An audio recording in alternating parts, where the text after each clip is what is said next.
Étudiants et bienvenue dans une autre vidéo sur les outils mathématiques ou les compléments mathématiques qui vont vous aider à bien démarrer vos formations post-bac dans les différentes filières, classe prépa, filière d'ingénieur ou des facultés des sciences. Bien, aujourd'hui, je vais parler de théorème de Stokes. Donc, j'en ai déjà parlé dans des vidéos précédentes, donc je vais le rappeler. Qu'est-ce que c'est que ce théorème?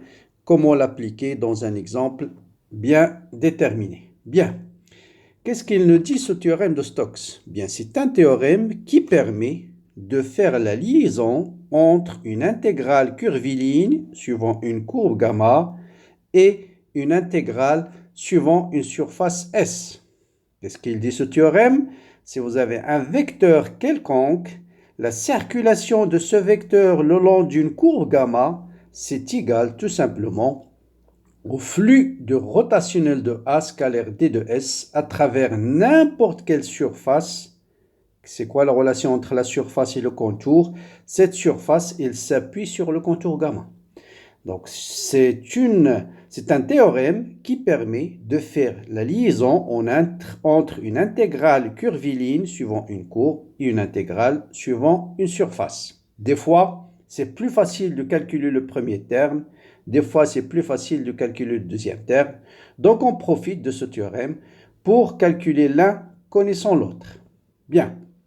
Donc, vous voyez que dans ce théorème, vous avez besoin de, en général, on va dans le vecteur A. Il faut calculer rotationnel de A et il faut déterminer le vecteur D de S. Je rappelle les propriétés du vecteur surface. Prenez par exemple cette surface-là, c'est un disque. Le vecteur surface, c'est un vecteur qui a une direction et un sens. La direction des vecteurs surface, c'est un vecteur qui est toujours perpendiculaire à la surface. Toujours perpendiculaire à la surface. Quel est le sens? Tout dépend du sens d'orientation, comment vous avez orienté votre contour gamma. Voilà mon contour gamma. Et puis, on utilise la règle du tire-bouchon ou la main droite. Si le contour gamma est orienté dans ce sens-là, vous voyez bien que la normale est vers le haut. Si le contour gamma est orienté dans ce sens-là, la normale est vers le bas. La puissance de ce théorème vous dit tout simplement, si vous avez un vecteur quelconque dans cette région-là, un vecteur A, la circulation de A suivant ce contour gamma est égale au flux de rotationnel de A à travers n'importe quelle surface qui s'appuie sur gamma. On pourrait très bien prendre la surface du disque, mais vous pouvez choisir aussi n'importe quelle surface S2 qui s'appuie sur gamma. Donc le flux du rotationnel de A à travers la surface du disque ou bien à travers cette surface, c'est exactement la même. C'est toujours la circulation de A suivant le contour gamma. Voilà la puissance de ce théorème. Je vais essayer de l'appliquer sur un exemple bien déterminé. Voilà, je prends comme vecteur un vecteur A quelconque, Y suivant I moins X suivant J, et je vais essayer de calculer les deux et montrer qu'on a bien la même chose. Je vais calculer la circulation de A suivant une courbe gamma que je vais choisir.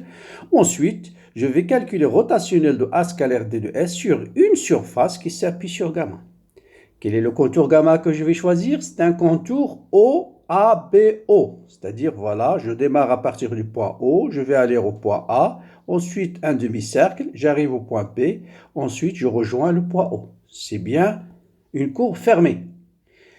Eh bien, cette courbe, elle délimite une surface. Mais comme je viens de dire, on a le choix de choisir une autre surface qui s'appuie sur gamma. Le plus simple, c'est de prendre la surface entourée par gamma. Bien.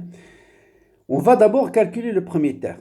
Je vais calculer la circulation de A suivant la courbe OABO.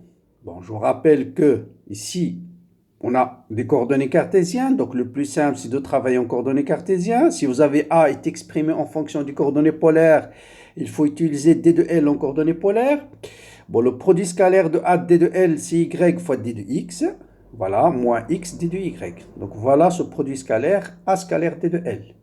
Eh bien, on va essayer de calculer ce produit scalaire suivant, je l'appelle suivant OA, l'intégrale I1, ensuite l'intégrale I2 suivant BO et I3 suivant AB.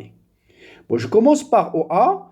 Vous voyez bien que en général, hein, si on veut calculer l'intégrale curviligne suivant une courbe, une droite, le plus simple, c'est de calculer l'équation de la droite. Par exemple, le segment OA est caractérisé par quoi? Par x égale à 0. Ça veut dire x égale à une constante. Donc, d de x égale à 0. Donc, vous voyez bien que x est égal à 0, d de x égale à 0. Donc, tout simplement, a scalaire d de L égale à 0. Donc, cette intégrale, elle est nulle. La même chose pour BO. La circulation de B jusqu'au point O de a scalaire d de L. Là, vous avez plutôt y égale à 0.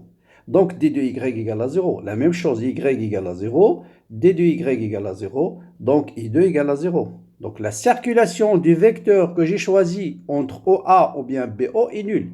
Donc, il va me rester juste la circulation suivant AB. Bien. Sur AB, on a l'équation de cette courbe, c'est x carré plus y carré égale à 1. Maintenant, vous avez le choix de travailler sur un coordonnées cartésien, c'est-à-dire exprimer y égale à racine carrée de 1 moins x carré. Ensuite, vous remplacez, vous cherchez d de y égale à quoi? Vous remplacez ici, vous exprimez tout en fonction de x. Mais, dans certains cas, il est plus facile de paramétrer cette courbe. Donc, vous voyez bien là, tous les points ici, un point M quelconque ici, apport coordonnées x égale à cosinus θ, y égale à sinus θ, parce que le rayon est égal à 1. Donc, je vais calculer tout de suite. Donc, je vais exprimer tout ça en fonction de θ, c'est plus simple. Donc, d de x, c'est moins sinus θ d de θ. Et puis, d de y, c'est cosinus θ d de θ. Donc, cette intégrale est 3. Je remplace y, c'est quoi? C'est sinus θ fois d de x moins sinus θ. Donc, ça sera moins sinus carré de θ d de θ. Ensuite, moins x, c'est cosinus θ, fois d de y, c'est cosinus θ d de θ, donc moins cos carré θ d de θ. Bon, je vais factoriser par moins l'intégrale, et qu'est-ce qu'il va me rester? Sinus carré plus cos carré, c'est 1, donc il va me rester juste l'intégrale d de θ. Faites très attention aux bornes. J'intègre entre A et B. Le sens est bien, il faut faire attention au sens. Donc, j'intègre entre A et B. Donc, le minimum de l'angle, c'est pi sur 2. Le maximum, c'est 0. Donc, j'intègre entre pi sur 2 jusqu'à 0. Et donc, ça, c'est égal à pi sur 2. Donc, voilà la circulation de A scalaire d de L suivant le contour AAB. C'est pi sur 2, puisque suivant OA et suivant BO, c'est 0. Bien. Maintenant, on va calculer le deuxième terme. La deuxième intégrale, je l'appelle J, qui est le fluide rotationnel de A scalaire d de S.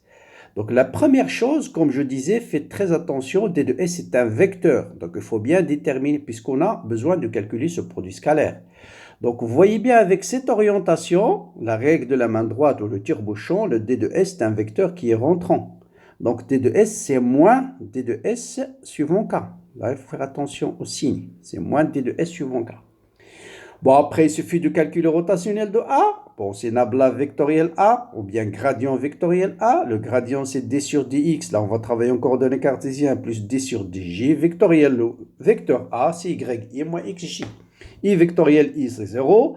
I vectoriel j, c'est k. Et d de x sur d de x, c'est moins 1. Donc, ça va vous donner moins k. Ensuite, g vectoriel i, c'est moins k. Donc, d de y sur d de y, c'est 1. Donc, encore 1 moins k. Et puis, g vectoriel j égale à 0. Donc, tout ça, ça vous donne moins 2k. Voilà. Donc, rotationnel de A scalaire d de S. Donc, vous avez d de S, on a dit, c'est moins d de S suivant k. Scalaire moins 2k, ça vous donne plus 2. Donc, plus 2 fois d de S. Donc, l'intégrale J se réduit tout simplement à 2 fois l'intégrale d de S. Bon, soit vous connaissez par cœur la surface. Donc, vous voyez bien ici que c'est un quart d'un disque de rayon 1. La surface d'un disque, c'est pi r carré. Donc, pi r carré divisé par 4, c'est 2 fois pi r, c'est 1 divisé par 4. Donc, ça vous donne directement pi sur 2.